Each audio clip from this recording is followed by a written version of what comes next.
retrouver pour cette nouvelle émission Bonjour chez vous. C'est votre rendez-vous quotidien avec l'actualité qui vous concerne. Nous sommes au plus près de vous avec nos partenaires de la presse quotidienne régionale, des télévisions locales et des indés radios. Nous sommes ensemble pendant 1h30 et au menu du jour, l'Assemblée nationale se plonge aujourd'hui dans les 41 000 amendements de la réforme des retraites. Les débats ont débuté hier dans une ambiance agitée. Une demande de référendum a été rejetée par 160 voix contre 70. On va en parler avec la sénatrice communiste de la Loire, Cécile Cukierman. Elle est avec nous ce matin. Dans une demi-heure, l'invité politique, c'est Laurent Pietraszewski, le secrétaire d'État chargé des retraites. On parlera bien sûr avec lui de cette réforme, interview en partenariat avec la presse quotidienne régionale, représentée ce matin par Patrice Moyon de Ouest France. Et puis nous poursuivons notre tour de France des municipales. Aujourd'hui, direction Montpellier, où la campagne se fait avec un maire sortant, mais toujours pas déclaré, et ce, à 9 jours du dépôt des listes. Et puis enfin, dans le club des municipales, on parlera de la campagne à Reims. Nous serons en direct là-bas avec nos partenaires de l'Union Lardonnais. Et puis on parlera bien sûr de cette campagne à Paris. Que change la candidature Buzyn par rapport à la candidature Griveaux? On va en débattre. Mais avant cela, voici les autres informations de ce mardi 18 février. C'est aujourd'hui qu'est lancée la conférence de financement des retraites. Les partenaires sociaux doivent trouver des solutions pour amener le système à l'équilibre d'ici 2027. 6 réunions sont prévues. Les partenaires sociaux qui ont jusqu'à fin avril pour trouver un accord. Emmanuel Macron à Mulhouse, aujourd'hui un déplacement sur le thème de la lutte contre le communautarisme. Le chef de l'État qui rencontrera des forces de l'ordre et participera à une table ronde avec des associations. Il s'exprimera en fin de journée notamment sur le plan radicalisation ou encore la reconquête républicaine des quartiers. Le constructeur ferroviaire Alstom rachète le canadien Bombardier. Cette acquisition va faire d'Alstom le numéro 2 mondial du secteur. Bruno Le Maire se réjouit de cet accord, mais doit rencontrer aujourd'hui Margrethe Vestager, la vice-présidente de la Commission européenne. C'est elle qui s'était opposée à la fusion Alstom-Siemens pour cause d'atteinte à la concurrence. Et on débute avec la sénatrice du jour, élue de la Loire, siège dans le groupe communiste républicain, citoyen et écologiste. Bonjour Cécile Cukierman. Bonjour. Merci beaucoup d'être avec nous ce matin. On va commencer par cette réforme des retraites. Les débats ont débuté hier dans l'hémicycle de l'Assemblée nationale. Ambiance agitée et cette demande de référendum rejeté. C'est les communistes qui ont demandé ce référendum. Le rejet, ce n'est pas une surprise. Les communistes le savaient. Du coup, quel est l'intérêt? Est-ce que c'était un coup politique de la part des communistes? Mais d'abord, je crois que c'est de dénoncer finalement ce que nous disons depuis le début, une espèce de mascarade dans ce qu'organise le gouvernement, puisque il y a la procédure d'urgence qui a été déclarée sur ce texte. Il n'y aura pas donc de deuxième lecture possible. Nous l'avons dit, mais avec beaucoup d'autres d'ailleurs parlementaires, il y a une étude d'impact qui est insuffisante, qui même indigne de ce que l'on peut appeler une étude d'impact, de nombreux recours aux ordonnances. Donc il y a un moment donné où cette demande de référendum, elle fait suite, parce que si finalement le gouvernement a fait le choix de dessaisir le Parlement d'une question comme celle-là, eh bien nous avons dit il faut s'en remettre au peuple et la bataille continuera. Nous lançons, en tout cas le Parti communiste français lance une grande pétition et de grandes mobilisations pour l'obtention d'un référendum, parce qu'effectivement il faut Le Parlement est dessaisi parce que le gouvernement, à cette demande de référendum, répond il y a des représentants du peuple, c'est à eux désormais de débattre de ce texte. Mais pour que les représentants du peuple débattent, il faut qu'ils aient toutes les cartes. Et aujourd'hui, nous n'avons pas toutes les cartes. Quand il y a une étude d'impact que le Conseil constitutionnel juge incomplète, quand il y a un nombre de recours aux ordonnances, c'est-à-dire un certain nombre d'articles qui seront décidés plus tard par le gouvernement sans passer par le Parlement et qui du coup n'ont pas d'étude d'impact puisque c'est un passage par ordonnance. Quand il y a cette volonté d'aller au plus vite, y compris dans un calendrier resserré, avec des élections municipales au milieu, quand il y a une volonté de faire fi finalement de ce qui s'exprime dans notre pays de façon très majoritaire, et au-delà de la mobilisation, de la présence et du nombre de présents dans les rues, il y a encore aujourd'hui dans notre pays une majorité de Français qui ne partagent pas cette réforme des retraites. Pourquoi? Tout simplement parce qu'ils ont fait les comptes et ils savent qu'avec cette réforme de retraite, demain, ils devront travailler plus longtemps pour gagner moins. Les communistes ont déposé 12 900 amendements sur ce texte à l'Assemblée nationale. Est-ce que, du coup, vous ne faites pas le jeu du gouvernement en empêchant tout débat de fond sur ce texte? Et vous savez, le droit d'amendement, il est sacré, j'ai envie de dire. Celui qui y touchera, je lui souhaite bien du courage. Voilà, les parlementaires, à un moment donné, utilisent... Est-ce que ce n'est pas les beaucoup? parlementaires utilisent les armes qu'ils ont face à un gouvernement qui utilise les siennes. Le gouvernement a fait le choix de ne pas aller jusqu'au bout, y compris, je le disais, dans cette étude d'impact, dans le respect du calendrier, y compris des conditions de travail, notamment des députés, parce que la commission spéciale s'est mise en place, il a fallu immédiatement qu'elle travaille, qu'elle produise une première série d'amendements, nous l'avons vu maintenant il y a une dizaine de jours. Donc voilà, le gouvernement a fait ce choix-là. Le choix qu'il reste aujourd'hui, effectivement, aux députés et à celles et ceux qui veulent porter la voix dans l'hémicycle, au Parlement, des Françaises et des Français majoritaires qui s'opposent au projet de réforme, eh bien, c'est de multiplier les amendements et d'avoir le débat, y compris profession par profession. On aura ce débat-là et mes collègues députés porteront cette question. C'est-à-dire que oui, profession par profession, nous ferons la démonstration de l'absurdité de cette réforme et en tout cas du fait que les Français ne vivront pas mieux demain avec cette réforme. Mais quel est l'objectif final pour vous de cette multiplication d'amendements? C'est faire durer les débats? C'est empêcher que le texte soit voté in fine? C'est quoi l'objectif? C'est de faire la démonstration d'abord, point par point, du fait que le gouvernement, jusque-là, ne dit pas la vérité aux Français. Donc ça, c'est la première chose, c'est d'avoir quand même ce débat démocratique. Et c'est à cela que sert le droit d'amendement. Et donc, il y en a beaucoup sur tous les articles, parce qu'il y a aussi de très nombreuses branches professionnelles, de très nombreux métiers que donc nous rentrerons dans ce détail-là avec les collègues députés. Et puis ensuite, eh bien, écoutez, le vote arrivera quand il arrivera et quand les parlementaires, et notamment les députés, estimeront que le temps de débat est terminé. Aujourd'hui débute dans le même temps la conférence de financement. Les partenaires sociaux doivent trouver un accord sur l'équilibre financier du système. Qu'est-ce que vous attendez des partenaires sociaux? Écoutez, d'abord, de la conférence de financement, pas grand-chose, parce que la règle de départ, c'est que cette conférence de financement, elle est entre guillemets corsetée avec des impératifs qu'a posé le gouvernement. Donc en fait, il faut réfléchir au sein de la répartition, en ne dépassant pas tant de déficit, en n'excédant pas telle recette, etc. Donc j'ai envie de dire, cette conférence de financement qui s'ouvre aujourd'hui et qui a quelques semaines pour travailler, elle va finalement servir à adapter, à ajuster ce projet de réforme, mais elle n'a aucune mission, ni même aucun pouvoir pour faire réellement de contre-propositions, notamment dans le financement. Des partenaires sociaux pour vous? On parle d'une conférence de financement, mais par exemple, elle n'a pas les pouvoirs aujourd'hui de remettre à plat la question du financement des retraites, de la contribution à la fois de la part salariale et de la part patronale. Donc de cela, elle en est dessaisie. Donc les partenaires sociaux sont consultés sur une feuille de route qui est quand même très fortement détaillée. Et de laquelle pas d'autre choix que de mettre en place une mesure d'âge, c'est ça pour vous? Maintenant, on va attendre de voir. Moi, j'attends de voir si, dans les jours qui viennent, l'ensemble des partenaires sociaux s'entendent pour faire des propositions qui ne conviennent pas au gouvernement. Je tendrai de voir la réaction du gouvernement. Allez, l'autre sujet du jour, c'est Emmanuel Macron en déplacement à Mulhouse sur le thème de la lutte contre le communautarisme, lutte contre le séparatisme dans les termes dans la bouche du président de la République. Est-ce que c'est une bonne chose qu'il s'empare de ce sujet? Bon, d'abord, et sans être dans quelques théories du complot, je trouve assez surprenant ce déplacement aujourd'hui. Effectivement, le débat vient de s'ouvrir à l'Assemblée nationale et on fait une espèce de diversion dans le calendrier présidentiel, un calendrier qui est très rythmé depuis maintenant 2 ans et demi. Régulièrement, Emmanuel Macron revient sur cette question. Je crois qu'il faut faire attention et de ne pas confondre tous les mots que l'on peut utiliser.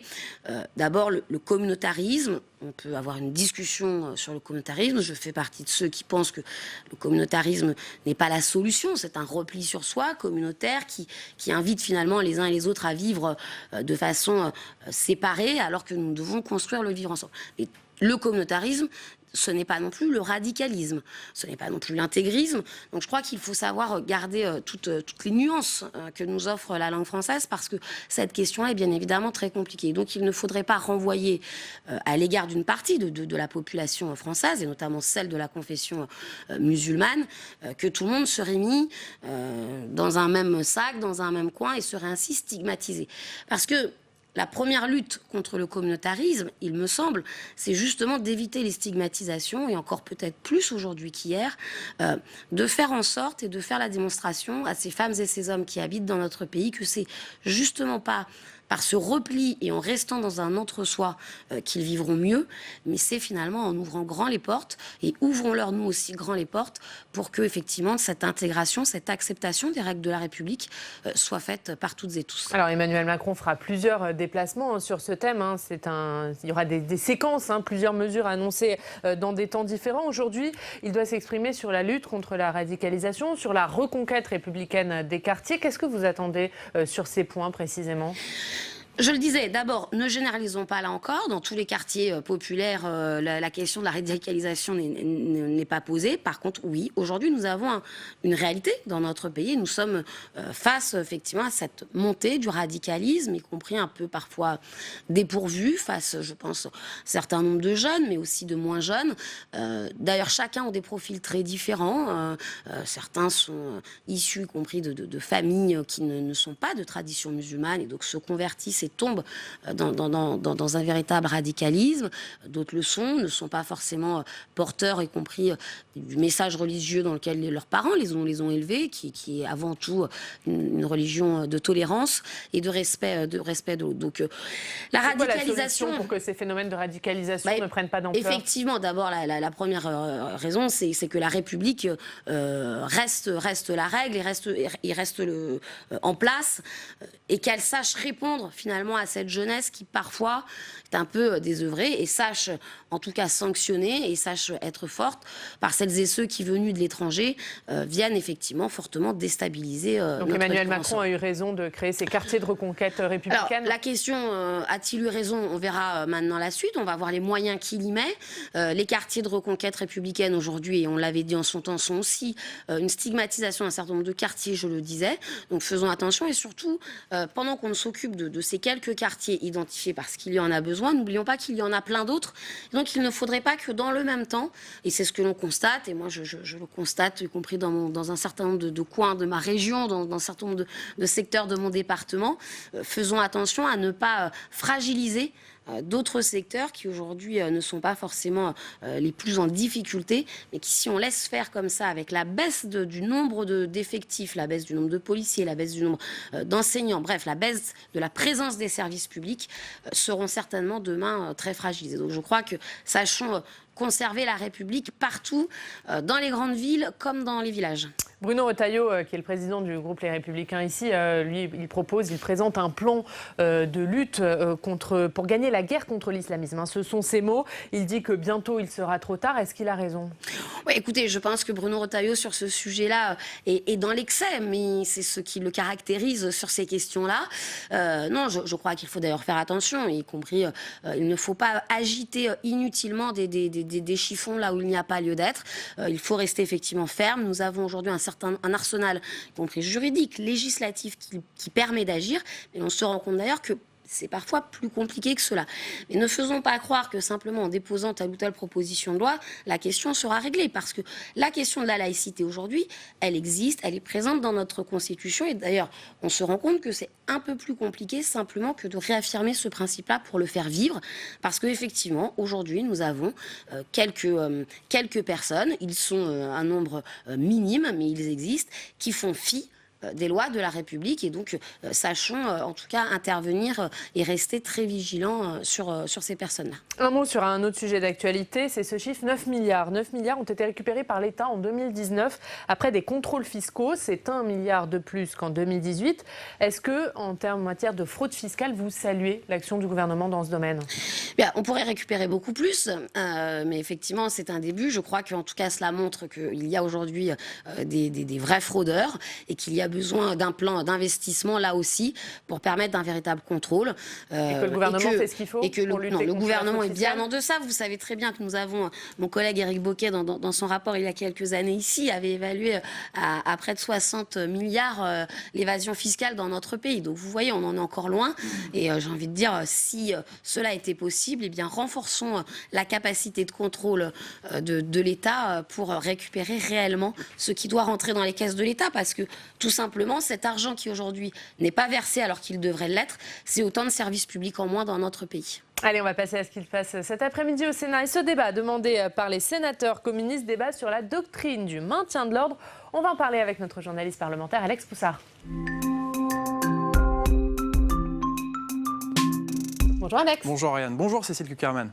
Et Alex, dans ce débat, il s'agit de remettre en question le changement de doctrine de maintien de l'ordre opéré l'an dernier face aux manifestants des Gilets jaunes. Et oui, souvenez-vous, c'était le 16 mars 2019 pour l'acte 18 des Gilets jaunes et les manifestations ont dégénéré sur les Champs-Élysées avec des manifestants qui s'en prennent violemment aux forces de l'ordre et aux magasins. Conséquence, le ministre de l'Intérieur, Christophe Castaner, est très critiqué et il décide de limoger son préfet de police de Paris, Michel Delpuech, pour nommer Didier Lallement afin d'appliquer une stratégie plus dure de maintien de l'ordre. Et il avait notamment présenté cette stratégie aux sénateurs à l'époque. Regardez. Nous interdirons les manifestations dans les lieux les plus symboliques où nous savons que les personnes viennent pour détruire. Sur ces lieux-là ou ailleurs, dès qu'il y aura un attroupement, il sera dispersé. Nous allons amplifier les détachements d'action rapide, les DAR, en les faisant évoluer en unités anti-casseurs, pour viser spécifiquement ceux qui viennent et s'organisent pour détruire. Nous allons équiper les forces de tous les moyens technologiques utiles. Nous voulons tirer parti de toutes les expérimentations en cours. Je pense par exemple à l'usage des drones. Je pense aussi à l'usage de produits marquants ou une utilisation plus répandue encore de la vidéo. Mais voilà, depuis un an, les manifestations sont marquées par les violences de certains policiers. Un homme est même décédé sous les coups des policiers en janvier dernier, Cédric Chouviat. Alors Emmanuel Macron a condamné les violences de ces policiers. Le gouvernement a même infléchi sa position. La grenade de désencerclement GLIF 4 a été retirée des manifestations. Et depuis des mois, le ministère de l'Intérieur réfléchit à un nouveau schéma national du maintien de l'ordre. Écoutez le secrétaire d'État Laurent Nunez sur ce point. Cela ne nous empêche pas, à froid, c'est ce que nous faisons, de réfléchir à notre doctrine dans le cadre de la mise en œuvre d'un schéma national du maintien de l'ordre public où nous réunissons des experts qui viennent de tous les pays, des magistrats, des organisations aussi importantes que la Ligue des droits de l'homme, Amnesty International ou Reporters sans frontières, qui travaillent avec nous. Nous travaillons avec les policiers pour réfléchir au maintien de l'ordre. Et au terme de cette réflexion, ce nouveau schéma national du maintien de l'ordre devrait être rendu public pour cette année 2020. Merci beaucoup, Alex. Cécile Cukierman, pourquoi les sénateurs communistes ont demandé ce débat aujourd'hui ? Bien, mais parce que je crois que nous venons de le dire, nous avons traversé depuis maintenant plusieurs mois, à travers un certain nombre d'images, un certain nombre de violences qui ont eu des conséquences d'ailleurs désastreuses pour les personnes qui en ont été victimes, et que finalement cette question du maintien de l'ordre est une question éminemment politique et éminemment démocratique. Le Parlement doit s'en saisir et nous estimons que nous avons besoin d'avoir cette question-là parce que oui, nous sommes convaincus d'une chose, c'est qu'il ne peut pas y avoir de débordement ni dans un sens ni dans un autre. Donc, moi, le droit de manifester est une réalité et il doit être d'ailleurs sécurisé. Mais quand l'on va manifester, ce n'est pas pour repartir blessé alors qu'on est arrivé en bonne santé. Tout comme à l'inverse, il faut avoir le débat jusqu'au bout. Il n'est pas acceptable de voir ce que nous avons pu voir l'an dernier, notamment parce que je tiens quand même à souligner que les dernières manifestations sont dans l'ensemble plutôt bien passées, mais effectivement, il n'est pas non plus acceptable. Vous avez bien vu que pendant ces manifestations des Gilets jaunes, il y a des gens qui ne venaient pas pour manifester, pour exprimer des idées, mais qui venaient clairement pour casser. Qui venaient pour casser, et donc cela appelle... Là, il y a la question du maintien de l'ordre à l'instant T, et il y a aussi une autre réflexion, mais qui sort du débat que nous posons cet après-midi dans l'hémicycle, qui est effectivement celle de comment l'on fait par rapport à ce que l'on a appelé et ce que l'on appelle les Black Blocs, qui sont un groupe d'individus qui ne viennent là ni pour partager une revendication, ni pour porter un message, mais qui sont effectivement là dans une vision destructrice. Donc, il faut se saisir par rapport à ces Black Blocs ? Il faut savoir, bien évidemment, sanctionner, il faut savoir également anticiper et il faut à un moment donné être en tout cas très ferme parce que moi je suis effectivement très attachée au droit de manifester et je veux que chacune et chacun puisse le faire en toute tranquillité. Et du coup, pour vous, dans quel sens il faudrait changer cette doctrine du maintien de l'ordre ?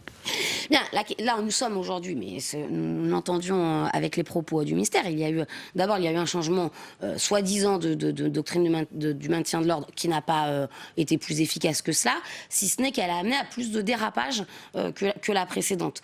Donc il y a besoin d'avoir... De dérapage de la part des forces de l'ordre ? De dérapage de la part des forces de l'ordre. Donc il y a besoin effectivement d'avoir une doctrine du maintien de l'ordre qui ne soient pas dans la répression, qui sachent mieux anticiper, ce qui nécessite des policiers mieux formés, plus reposés. Parce qu'il y a aussi ça dans la question de l'état des forces de l'ordre. Nous avons des forces de l'ordre qui aujourd'hui sont à cran, à qui on tire sur la corde, hein, comme on dit de façon populaire, en permanence. Donc voilà, cela veut dire aussi reposer toute la question des moyens humains et non pas simplement de la question de l'armement. Et ce débat, il aura donc lieu cet après-midi dans l'hémicycle. Comme tous les jours, Cécile Cukierman, on va se rendre dans une rédaction locale. Aujourd'hui, on va aller à Veurey-Verois. C'est là que se trouve le siège du Dauphiné Libéré. Bonjour Antoine Chandelier. Vous êtes éditorialiste, reporter au Dauphiné Libéré. Vous allez nous parler d'un sujet, c'est face au manque de neige. Ces stations de ski qui en font parvenir d'une manière originale et parfois controversée. Vous allez nous dire. Oui, tout à fait. C'est vrai que les vacances de février battent leur plein. Hein. On est à mi-chemin dans ces vacances, c'est dans les massifs montagneux. Les stations jouent gros. Hein. Ces 4 semaines représentent près de la moitié de l'activité pour les plus petites stations. Or, cette année encore, les domaines sont confrontés à un enneigement inégal en raison d'un hiver exceptionnellement doux. La pluie a lessivé le manteau sur certains secteurs, les températures sont douces. Et donc les canons à neige qui permettent de fabriquer de la neige par tout temps ont du mal à fonctionner à basse altitude. Certaines stations ont dû fermer et aussi après la station de Montclar dans les Alpes du Sud fin décembre, le week-end dernier, la station des Pyrénées de Luchon-Super-Bagnères a décidé d'utiliser des hélicoptères pour aller chercher la neige sur les sommets et la transporter sur ces pistes afin de maintenir l'activité. Il faut savoir qu'à Super-Bagnères, à peine 20% des pistes sont enneigées. 50 tonnes ont donc été acheminées par 2 hélicos. Ces rotations ont coûté à peu près 6 000 €, mais pour le patron de la station, c'était nécessaire. Sans ça, c'était 50 ou 80 emplois qui étaient en jeu et qui n'auraient pas pu être maintenus. Alors, l'opération a été très critiquée sur les réseaux sociaux par les associations environnementales. Et cet émoi a fait réagir jusqu'au plus haut sommet de l'État, puisque la ministre de la Transition écologique, Elisabeth Borne, a déclaré « Enneiger des stations de ski par hélicoptère, ce n'est pas une voie possible ». Son entourage parle de moyens polluants. Et donc, elle a convoqué les dirigeants de Domaine skiable de France, c'est-à-dire le syndicat des opérateurs de remontée mécanique en France. Et cette fin de semaine devrait se tenir au ministère une réunion où les acteurs de la filière de la neige sont sommés de revoir ce type de pratique. On voit que c'est un choix controversé, le fait d'amener de la neige par hélicoptère. Est-ce que c'est la première fois que les stations recourent à ce genre de pratique ? Alors non, même si pour selon Domaine skiable de France, c'est extrêmement rare, mais bon, il y a 5 ans, il y a eu un épisode pendant les vacances de Noël où effectivement le début de saison était très très mal enneigé. Une dizaine de stations l'avaient déjà fait. Mais la polémique était restée cantonnée aux réseaux sociaux, avait fait un petit peu transpirer dans les médias, mais il faut savoir que les temps changent et aujourd'hui on est dans une société où la conscience environnementale est très aiguë.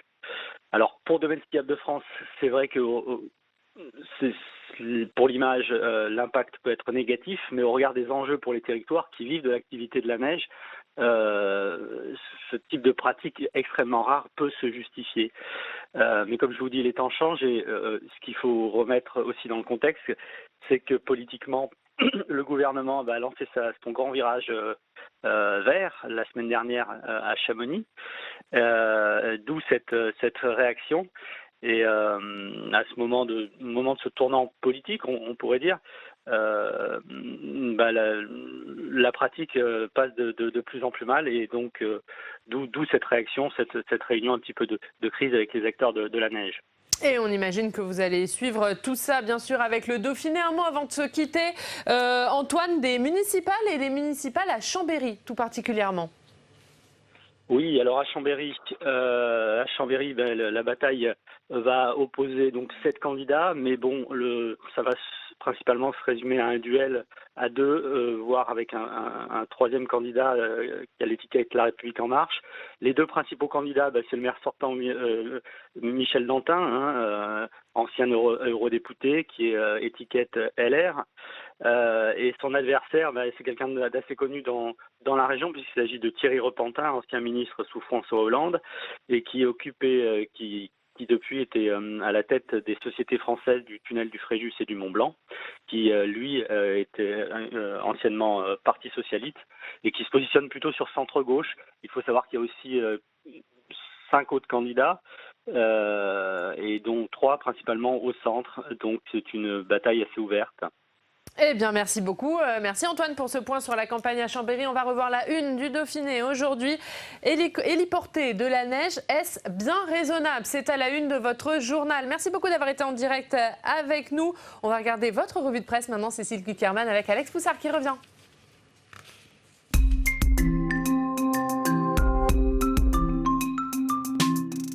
Et Alex, on commence avec Radio Scoop. Et oui, Oriane, avec une revue de presse ce matin consacrée aux élections municipales dans le département de la Loire. Et on va d'abord aller dans l'Ondaine, territoire du département où il y a les seuls maires communistes, à commencer par votre commune, Cécile Cukierman, la commune d'Unieux, où le maire Christophe Favergeon se représente pour briguer un 3e mandat. Même scénario à la Ricamarie, où le maire est candidat à sa réélection. En revanche, la situation est un petit peu plus compliquée dans la commune de Firminy, où le maire Marc Petit fait face à une autre liste de gauche soutenue par l'EPS, les communistes et la France Insoumise. Cécile Cukierman, les communistes sont en bonne position pour garder leur ville dans votre département ?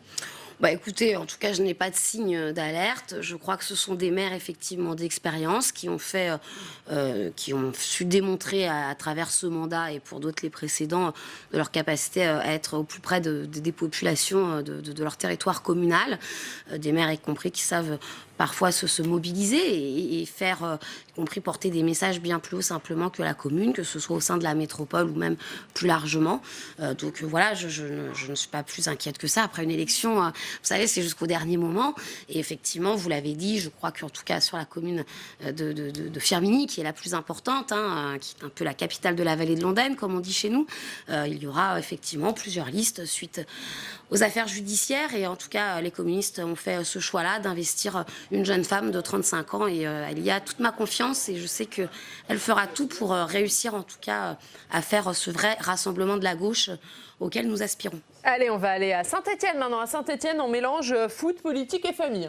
Et oui, Oriane, et oui. Et oui, les frères Révelli, 2 joueurs de légende de l'équipe de Saint-Étienne à la grande époque des Verts dans les années 70. Eh bien, ces 2 frères Révelli vont s'affronter aux élections municipales à Saint-Étienne, puisque Patrick, le cadet, est tête de liste La République En Marche, et Hervé Révelli, l'aîné, fait campagne pour le maire sortant, les Républicains, Gaël Perdriau. Alors en tout cas, les 2 frères l'assurent, il n'y aura pas de tacle par derrière dans cette campagne, et les insultes, les colibets vont rester au vestiaire.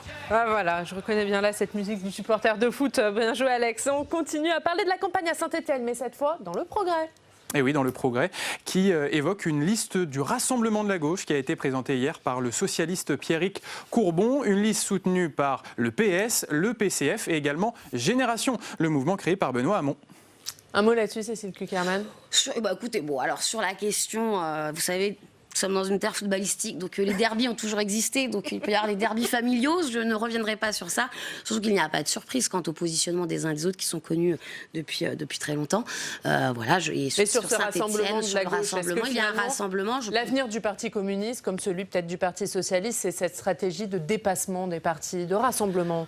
Vous savez, d'abord, c'est pas seulement en 2020 que les formations politiques se rassemblent pour construire des listes et pour offrir de larges rassemblements. Donc il n'y a rien de neuf de ce côté-là. Par contre, je crois que les partis politiques, mais à gauche comme à droite, nous sommes aujourd'hui bien évidemment interpellés par la crise de l'engagement, la crise de confiance et le rapport des Françaises et des Français à la politique. Et donc cela invite chacun à repenser, à faire réellement de la place et pas simplement à faire venir des citoyens pour le plaisir, mais à retravailler avec eux réellement leur place, leur action au sein de listes et d'équipes municipales d'ailleurs ensuite. Eh bien, merci beaucoup. Merci Cécile Cukierman d'avoir été avec nous ce matin. Dans 2 minutes, l'invité politique, c'est Laurent Pietraszewski, le secrétaire d'État chargé des retraites. On va bien sûr revenir avec lui sur la réforme qui a débuté hier à l'Assemblée nationale. L'examen a débuté hier. On va d'abord regarder un extrait d'Allons plus loin, l'émission de Rebecca Fitoussi. On va écouter le sénateur Les Républicains des Hauts-de-Seine, Roger Carucci. Il est revenu sur l'affaire Griveaux. Il était au micro de Fanny Conquis.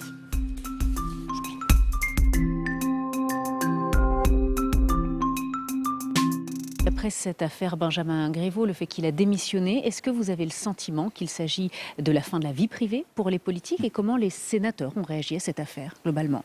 D'abord, à chaque affaire, on dit c'est la fin. Je pense que malheureusement, les atteintes à la vie privée, ça fait des années et des années que ça dure. C'est renforcé, amplifié par l'existence des réseaux sociaux et l'ampleur des réseaux sociaux.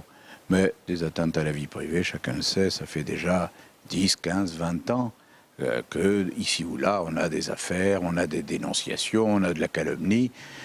Le problème, il est simple. Oui ou non, réagissons-nous. On a voté des lois, notamment celle de 2016 pour la dernière. Est-ce qu'elles sont appliquées avec fermeté? J'en doute, puisque, a priori, je ne connais personne qui ait diffusé des vidéos, par exemple, sans le consentement des personnes concernées et qui ait été condamné à la prison ferme. Or, la loi prévoit 2 ans de prison ferme, 60 000 € d'amende. Je crois qu'il faut simplement se dire qu'aujourd'hui, c'est un vrai fléau et que la justice doit réellement considérer que c'est un sujet lourd qu'il faut très vite réduire. Donc pour vous, cette transparence absolue n'est pas forcément une bonne chose en politique. Mais la transparence absolue, ça ne veut strictement rien dire. Que vous vérifiez, ce qui est déjà le cas, le patrimoine, les activités, les comptes bancaires des élus, par exemple. Parlons des élus, mais après tout, vous savez, ce genre de vidéo peut concerner tout le monde, pas seulement les élus. Ça peut concerner les chefs d'entreprise à qui on fait du chantage, les cadres, les employés, les gens qui règlent leur compte personnel. Enfin, tout le monde est susceptible de subir ça. Donc pour vous, il s'agit d'une dérive? C'est une dérive lourde, mais c'est une dérive qui correspond beaucoup au sentiment que l'individualisme l'emporte sur le collectif, que l'égoïsme l'emporte sur l'ensemble, et que les sanctions ne sont pas assez sévères. Parce que les gens craindraient réellement la sanction, ils hésiteraient à le faire. Comme beaucoup se disent, au pire du pire, je risque une amende. Bon, si vraiment ils sont dans la haine ou le règlement de compte, ben ils le font.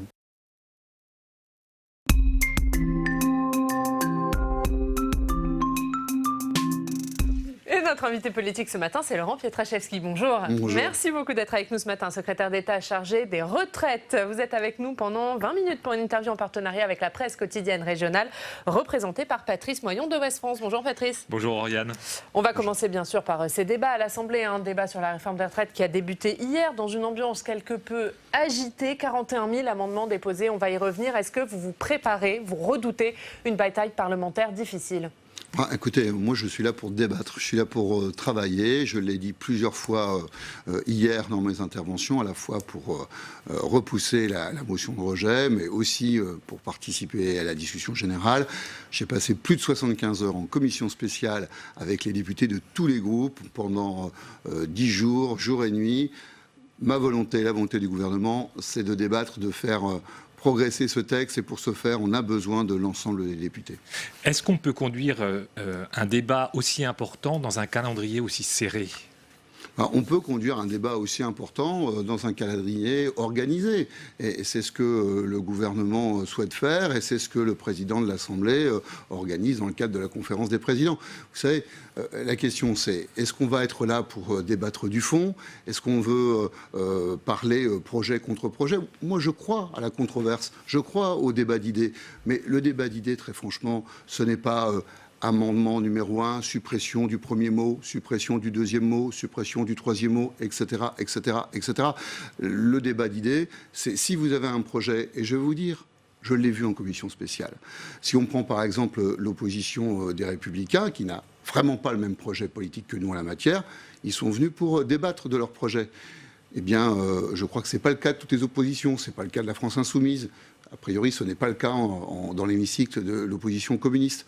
Je crois qu'il faut dépasser. Mais c'est-à-dire qu'ils ne veulent pas de. Qu'est-ce que vous nous dites clairement? Qu'ils ne veulent pas de débat de fond, qu'ils n'ont pas de projet. C'est quoi votre pensée clairement? S'ils ont un projet, qu'ils en parlent. Je crois que les députés de la France Insoumise agitent très souvent au bout de leurs mains leur petit livret qu'ils m'ont d'ailleurs gentiment communiqué d'une quinzaine de pages sur leur contre-projet. Mais qu'ils nous expliquent leur contre-projet, qu'ils viennent débattre du contre-projet. Je crois que ce sera plus d'intérêt que de chercher à transformer le titre du chapitre 1, du titre 1, etc., etc., etc.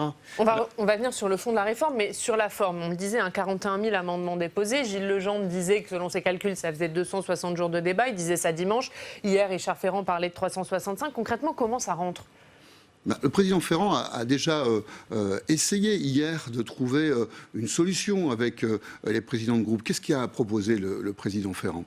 Il a proposé que l'Assemblée nationale organise ses travaux avec une sorte de super temps programmé, jusqu'à 120 heures. 120 heures de débat, c'est consistant. On en a fait 75 heures en commission spéciale. 120 heures. On ne peut pas dire que le président Ferrand ne propose pas à ses collègues parlementaires de débattre en quantité. Eh bien, vous savez que cette proposition de temps programmé large, très large, a été refusée. A été refusée par au moins 3 groupes, en tout cas les 2 principaux qui ont déposé beaucoup d'amendements, LFI et GDR. Mais vous savez aussi que le temps législatif programmé, ça se prépare à l'avance. Pourquoi la majorité ne l'a fait qu'hier? Pourquoi ne pas l'avoir fait plus en amont pour mieux le préparer? Est-ce que là aussi, il n'y a pas eu un peu d'amateurisme de votre côté? Non, c'est une initiative utile du président Ferrand. Le président Ferrand, lui, il cherche à faire fonctionner... C'est pas trop tard de faire ça la veille, le jour même du début du débat. Écoutez, c'est pas le président Ferrand, c'est pas le gouvernement qui a déposé 22 000 amendements d'un côté pour LFI, 12 000 pour GDR. Donc il ne faut pas renvoyer au gouvernement ou au président Ferrand la responsabilité. Très bien qu'il y aurait des milliers d'amendements. La gauche avait annoncé la couleur depuis longtemps. Écoutez, il n'est pas interdit quand même de se dire qu'on peut collectivement tous se mettre à la hauteur de l'enjeu. Moi, j'ai toujours cet espoir-là, y compris chez ceux qui ont déposé des milliers d'amendements, dont j'ai dit la limite de la portée politique tout à l'heure. Vous savez, moi, j'ai toujours espoir que ces députés, sur le fond, ils ont eux aussi envie de débattre, ils sont prêts à cela, et que ces artifices, ces basses querelles n'ont pas d'intérêt dans notre hémicycle, et qu'ils choisiront plutôt la voie du débat. Est-ce que dans ces conditions-là, même si le Premier ministre Édouard Philippe a dit qu'il y était opposé, vous ne serez pas obligé d'avoir recours au 49.3 ? Moi, je viens débattre. Je l'ai dit hier. Moi, je viens débattre. Je viens débattre et enrichir mon texte. Pour cela, moi, j'ai besoin d'entendre les députés. J'ai besoin de lire leurs amendements. J'ai besoin de leur faire une réponse. J'ai commencé. En commission, si on avait pu aller au bout du texte, on avait déjà sur le premier titre une vingtaine d'amendements de tout horizon qui avaient été acceptés et sur lesquels le gouvernement, j'avais donné un avis favorable. Je continuerai, d'ailleurs, je redonnerai des avis favorables sur des amendements des oppositions parce que je pense que c'est ça, c'est comme ça que fonctionne notre démocratie, notre République. Donc moi, je suis venu pour débattre, je suis venu pour enrichir le texte. C'est dans cet esprit-là que je continuerai cet après-midi après les QAG en séance. Alors, tout le monde veut débattre, tout le monde veut aller sur le fond. Est-ce que du coup vous êtes prêt à débattre une 3e semaine, voire une 4e, voire débattre pendant la période des municipales? Et moi je suis prêt à débattre le temps nécessaire. L'organisation de l'Assemblée... Y compris en faisant sauter la suspension qui est prévue pour les municipales? L'organisation de l'Assemblée, elle est dans les mains du président Ferrand, de la conférence de présidents. Moi, je ne suis pas responsable de tout cela. Je représente le gouvernement. Mais vous le savez, je crois l'avoir dit à plusieurs reprises, d'où je vous le dis bien volontiers encore une fois ce matin. Eh bien, moi, je viens pour débattre et je viens pour débattre le temps nécessaire pour enrichir le texte et pour aboutir au final. On entend votre message, mais hier, par exemple, Olivier Faure dans l'hémicycle vous dit « Moi, je suis prêt à ne pas signer la motion référendaire à condition que vous me garantissiez, que le gouvernement me garantisse qu'il n'y aura pas de 49.3. » Il n'y a pas eu ces garanties claires et nettes de la part du gouvernement. Pourquoi ne pas dire clairement « Oui, il n'y aura jamais de 49.3 » ? Non, mais je me suis déjà exprimé sur le sujet. On connaît tout à fait l'avis du gouvernement. Je le fais avec vous depuis plusieurs minutes. J'explique que je viens débattre et que je fais confiance aux parlementaires pour dépasser les postures qui peut-être ont été prises de façon un peu politique et sur le fond qui pourraient évoluer dans le cours des débats. Alors, est-ce qu'on ne peut pas faire aussi, si vous le voulez, ensemble, l'hypothèse que l'ensemble de la représentation nationale a envie de débattre sur le fond et qu'on va dépasser tout ça collectivement? Moi, je fais cette hypothèse-là. Alors, vous insistez sur l'importance du débat, mais comment débattre sereinement d'une réforme dont on ne connaît pas finalement exactement le financement, le contour du financement? Mais le financement, il est très clair. Et sur le fond, merci pour la question. C'est une question du matin, un peu taquine, mais je vais vous y répondre de façon très claire. Le financement, il est parfaitement connu. Le gouvernement est venu avec un projet totalement équilibré. Rappelons-nous ce qu'a proposé le gouvernement. Il a proposé que nous ayons la mise en place progressive d'un âge d'équilibre qui garantit la solvabilité et la durabilité du système, qui garantit que les nouveaux droits que nous créons, le minimum de pension à 1 000 euros, à 85% du SMIC, dès 2025, qui garantit que les droits familiaux que nous ouvrons aux femmes dès le premier enfant, qui garantit que tout cela sera viable dans le temps. Donc, l'organisation, la structure budgétaire, elle était parfaitement claire, elle était parfaitement connue. Les partenaires sociaux Conseil d'État parle ont quand même... souhaité... Je me permets, je me permets. J'ai presque fini. Les partenaires sociaux ont souhaité, et vous savez, moi je défends cette démocratie sociale, ils ont souhaité reprendre la main en disant, écoutez, nous voulons avoir notre mot à dire sur la façon dont le système sera à l'équilibre à son lancement en 2027. Le gouvernement a dit chiche, banco, vous prenez la main. Eh bien, nous leur laissons la main. On ne peut pas nous reprocher à la fois de laisser la main aux partenaires sociaux et de nous dire, écoutez, c'est incroyable, on ne sait pas comment vous allez remettre le système à l'équilibre. Eh bien, c'est bien pour cela que les partenaires sociaux ont cette conférence de l'équilibre et du financement. Alors justement, cette conférence qui s'ouvre ce matin, qui va durer jusqu'à fin avril, les partenaires sociaux qui ont jusqu'à fin avril pour trouver un accord, mais en même temps, le gouvernement dit pas de baisse des pensions, pas de hausse des cotisations. Quel autre choix qu'une mesure d'âge vous laissez aux partenaires sociaux finalement ? Nous ne voulons pas d'un coût de l'emploi qui augmente. Pourquoi nous ne voulons pas d'un coût de l'emploi qui augmente ? Parce que, vous l'avez vu, on est à plus de 600 000 créations d'emplois depuis que nous sommes en responsabilité. C'est pas dû au hasard, c'est dû à la construction des politiques publiques, aux choix qui sont forts, qui sont faits depuis 2017, sur la façon dont on a reconstruit les relations sociales dans l'entreprise, sur la façon dont on a reposé la possibilité de se former, sur la façon dont on a reconstruit l'apprentissage dans notre pays. Rendons-nous compte ensemble, près de 485 000 apprentis à la rentrée cette année. Ce sont des performances que notre pays n'a jamais réalisées. Donc tout cela, ça montre bien que nous avons un autre regard sur l'emploi. Donc il ne faut pas casser cette dynamique. N'oublions pas, moi je me suis engagé en politique parce que ça faisait plus de 30 ans que la droite et la gauche nous expliquaient, nous serinaient à nous, les citoyens, qu'ils avaient trouvé la martingale pour mettre fin au chômage de masse. Force était de constater qu'ils n'y arrivaient pas. Eh bien, écoutez, depuis 2 ans et demi, nous y arrivons. Donc, nous ne voulons pas réenchérir le coût du travail parce que ça serait à contre-courant de la politique que nous menons. Mais on comprend bien la philosophie, Laurent Pietraszewski, mais il n'y a pas 150 manières d'atteindre l'équilibre. Il y en a 3. Il y a les pensions, il y a la durée de cotisation et il y a l'âge. Si vous fermez la porte aux 2 premières, est-ce que du coup, ça n'entraîne pas des mesures d'âge de facto ?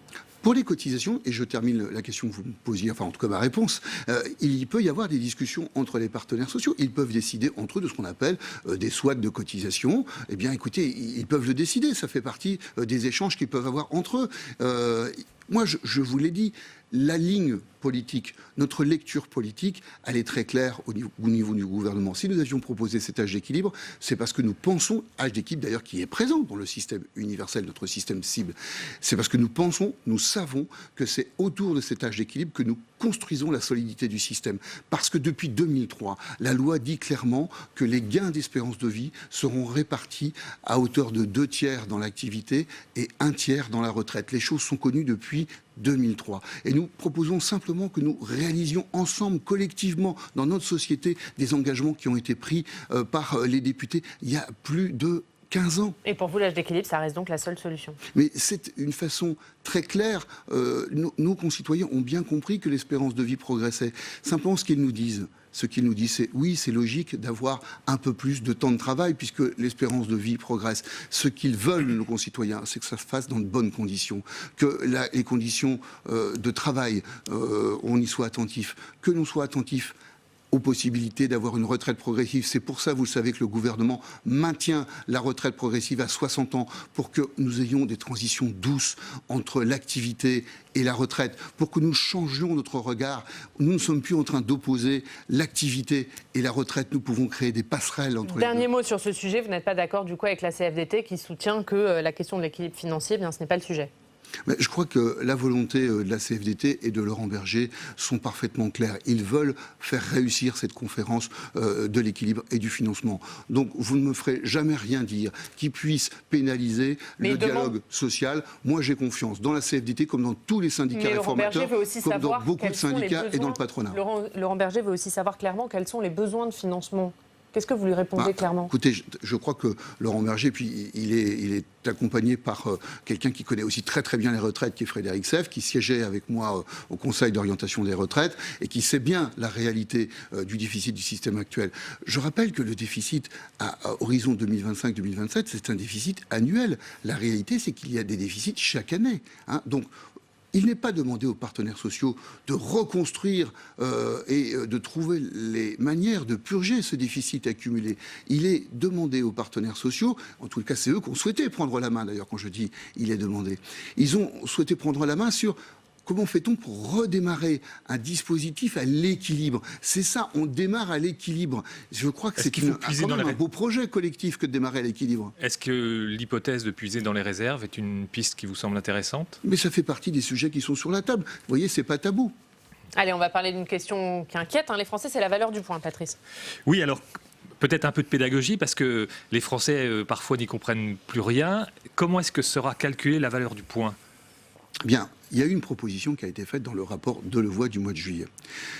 Nous avons avancé depuis, et vous savez que la gouvernance, les partenaires sociaux que nous avons mis au cœur de ce nouveau système de retraite universel, fera une proposition et que le gouvernement l'entérinera par décret. Donc c'est la gouvernance qui va avoir la main. Vous savez, la gouvernance, c'est la façon dont nous allons réinventer le paritarisme à la française. Nous allons pouvoir assurer à nos partenaires sociaux, à ceux qu'on appelle les corps constitués, à la fois le niveau de responsabilité auquel ils prétendent et qu'ils justifient par leur qualité de gestion, on le voit à la GIRC-ARCO, et aussi parce qu'il faut l'actualiser tout cela. On n'est plus dans la deuxième moitié du XXe siècle, on est déjà presque à la fin du premier quart du XXIe siècle. Eh bien, il faut que notre paritarisme, le rôle des partenaires sociaux soit revu, soit actualisé. Et puis, il faut aussi, dans ce débat autour de la retraite, qu'ils acceptent, et je crois que c'est le cas, de regarder les choses en face. 20%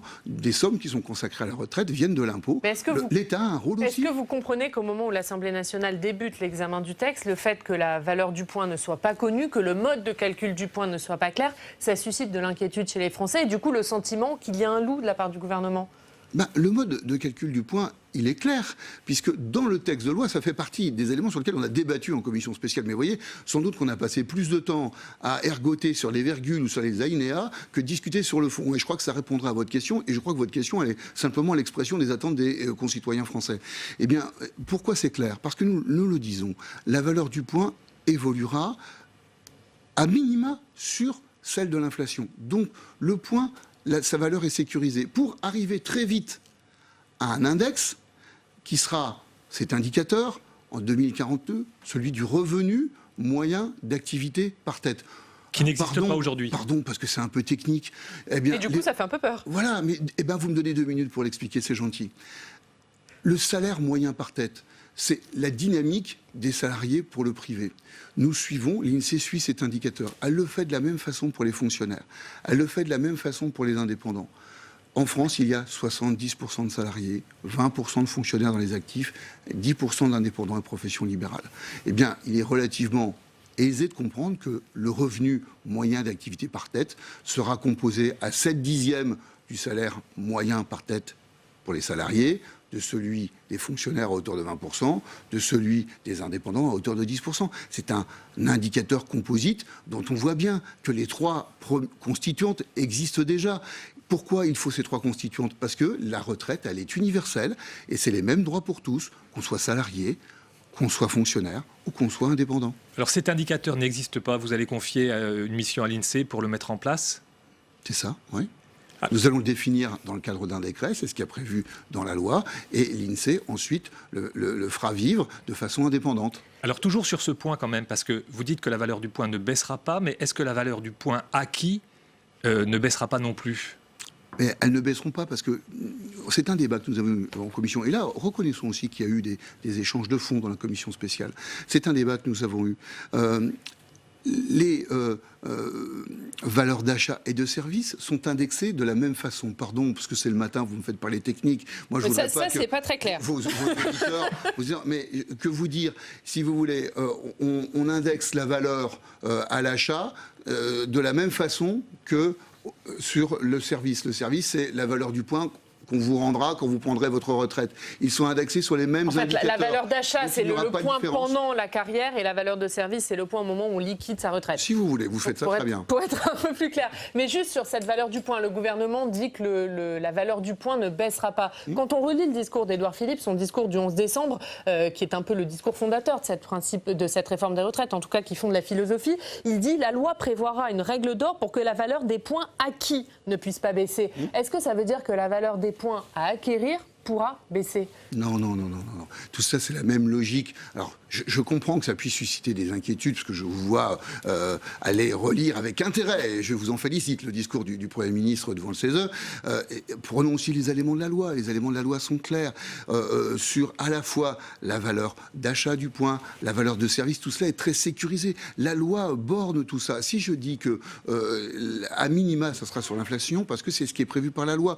Vous savez que nous avons prévu que le point évolue au final sur la base de cet indice que vous m'avez fait aimablement détailler tout à l'heure, dont vous avez compris que le principal composant, c'est le salaire moyen par tête. Pour finir sur ce sujet, parce qu'il y a d'autres sujets, on ne comprend pas bien du coup l'intérêt de mettre en place un système par points, parce qu'on sait que pour l'État, l'intérêt du système par points, c'est de pouvoir baisser le point pour rééquilibrer le régime en cas de crise. Là, du coup, vous nous dites que le point ne baissera pas. C'est quoi l'intérêt pour l'État de mettre en place un système par points, du coup? Non, je comprends ce que vous dites, mais je pense que vous vous trompez. Parce que vous m'avez aussi fait expliquer, alors où j'étais très mauvais pédagogue, et pardon, tout à l'heure, que l'équilibre se faisait autour de l'âge. Et je vous ai rappelé la loi de 2003 qui prévoit que l'espérance de vie soit répartie entre période d'activité et période de retraite. Donc il est bien clair que nous souhaitons et nous organisons le projet de loi pour que ce soit l'âge d'équilibre qui assure cet équilibre que vous évoquez. Et vous savez, quand il y a un choc particulier économique et démographique, il y a des réserves qui sont faites pour cela. C'est l'objet de ces réserves. Pour rester très concret, est-ce que vous pouvez garantir à nos auditeurs que leur pension ne baissera pas avec la mise en place de cette réforme ? Tous les exemples que nous avons mis dans l'étude d'impact, même si elle est critiquée, rappelons que l'étude d'impact donne des exemples extrêmement concrets à données constantes. La réalité, c'est que l'entrée dans la vie active, qu'on soit diplômé ou pas, se fait entre 21 et 22 ans, plutôt à 22 en moyenne, et qu'il y a pour 2035 ce qu'on appelle la loi Touraine qui prévoit une durée d'activité de travail de 43 ans. Tous les exemples ont été faits sur 22 plus 43, ce qui sont juste l'application des dispositions actuelles. C'est-à-dire, quel est ce faux procès? C'est-à-dire que nous avons simplement décidé d'appliquer les dispositions actuelles qui sont connues de tous, qui sont à la réalité. La réalité, c'est que quand on calcule sur une base de 65 ans de liquidation de retraite, on voit que la quasi-totalité des cas montre une dynamique positive des pensions. D'ailleurs, je vais vous dire très franchement, que disons-nous aux Français? Que travailler un peu plus longtemps, ça va, assurer la solidité du système, qui va garantir que les nouveaux droits que nous mettons en œuvre, que les droits familiaux que nous ouvrons à 5 millions de femmes qui, dès le premier enfant, vont avoir une majoration de 5%, eh bien, ça va durer dans le temps. Et deux, que leurs enfants auront confiance dans le dispositif. Parce que vous savez, faut pas se tromper. Moi, mes filles, elles ont 24 et 25 ans. Vous savez, elles sont pas différentes des autres. Elles me disent, oui, papa, c'est bien que tu t'intéresses à ce truc-là, parce qu'on voit que ça te passionne. Mais au final, nous, on a bigrement le sentiment qu'on cotise pour rien. Mais vous avez un peu changé les choses. Vous avez un peu changé les choses sur la question des droits familiaux. Vous avez proposé de nouveaux amendements vendredi. Est-ce qu'en 2 mots, vous pouvez nous expliquer ce que ça va changer, notamment pour les mères? Bien sûr.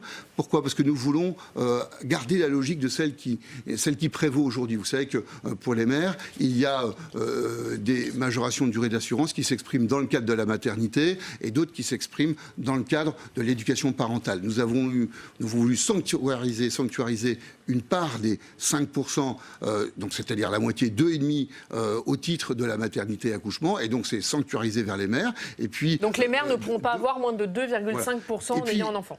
Et puis au final, que les 2,5 qui sont au débat entre le papa et la maman, parce que tant mieux, il y a des papas qui prennent en main et de plus en plus l'éducation de leurs enfants. Ils ont un débat à faire entre eux, et bien que cela puisse être fléché au final vers les mères aussi. C'est-à-dire que nous avons organisé un certain nombre d'amendements qui permettra de flécher les 5% vers les mamans, sauf si, pour la moitié, il y a un choix qui est fait conjointement avec le papa. Je précise aussi un point qui est très important, parce qu'on me l'avait remonté dans de nombreuses réunions publiques. Vous nous avez dit, mais monsieur le député, il faut que vous soyez attentif, à l'époque j'étais député, il faut que vous soyez attentif notamment aux situations des femmes qui sont victimes de violences. À chaque fois qu'il y aura un mari qui sera condamné pour des violences conjugales, eh bien, il perdra le bénéfice de la majoration s'il en avait bénéficié. Les choses doivent être très claires là-dessus. Dernière question sur la pénibilité. Oui, un dernier mot sur la pénibilité. Laurent Berger en fait une question centrale. Certains même députés de votre majorité poussent pour qu'on avance sur ce dossier. Qu'est-ce que vous êtes prêt à accepter ? Bien, la pénibilité, c'est comment on personnalise, on individualise les âges de départ à chaque fois que cela est possible et que cela a du sens en fonction de la réalité du travail. Si le travail, disons les choses, si le travail doit avoir des conséquences sur la santé, il faut qu'il y ait une réparation et que la solidarité nationale s'exerce. C'est pour cela que le gouvernement a prévu que pour tous ceux qui seront sur des métiers exposés, il y aura une visite à 55 ans, de manière à pouvoir anticiper les risques professionnels, mais surtout le départ à taux plein dès 60 ans. Le départ à taux plein dès 60 ans, et ça concerne essentiellement les risques posturaux, qui sont souvent les éléments de débat. Il y a toute une partie qui est portée par Muriel Pénicaud sur la prévention, avec des ouvertures de négociations de branches, des programmes forts de prévention, et puis toute une partie qui nous tient à cœur sur la reconversion, parce que si on veut avoir une société ambitieuse, si on veut avoir une société soucieuse de l'autre, est-ce qu'il faut se dire simplement que c'est la réparation qui doit se jouer? Non, je crois qu'il faut aussi être capable de proposer à quelqu'un qui a fait pendant 15 ou 20 ans d'un travail pénible exposé autre chose, et les 6 mois de reconversion avec des formations très significatives, avec une assurance de la rémunération pendant 6 mois, c'est une très belle proposition. Eh bien, merci beaucoup. Merci Laurent Pietraszewski d'avoir été avec nous ce matin. L'examen de la réforme des retraites qui reprend donc cet après-midi dans l'hémicycle de l'Assemblée nationale. Merci. Merci Patrice. Demain, à votre place, ce sera le président du groupe socialiste ici au Sénat, Patrick Kanner. Merci Laurent Pietraszewski. On passe tout de suite au club des municipales. La Mutuelle nationale territoriale, la mutuelle des agents des services publics locaux, vous présente le club des territoires. ENGIE, acteur engagé dans la transition zéro carbone des régions, vous présente le Club des territoires.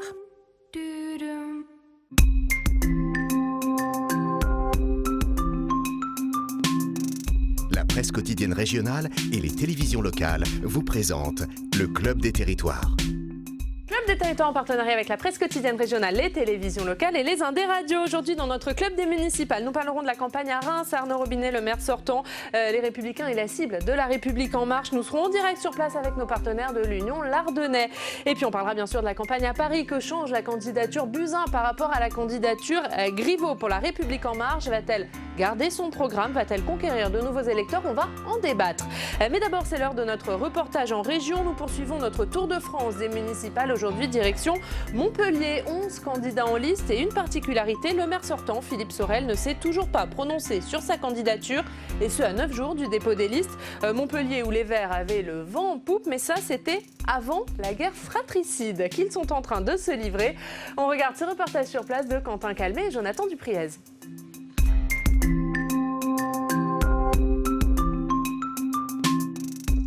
Nous sommes sur la place de la Comédie à Montpellier où depuis leur fontaine, les Trois Grâces observent une campagne rocambolesque et pour cause, le maire sortant Philippe Sorel n'a toujours pas annoncé s'il se représentait. Une situation qui favorisait les écologistes jusqu'à un nouveau coup de théâtre. Bonjour. Bonjour. Ludovic Trébuchet, vous êtes journaliste au Midi Libre. Certains médias ont parlé de la campagne la plus folle pour évoquer Montpellier. Vous êtes d'accord?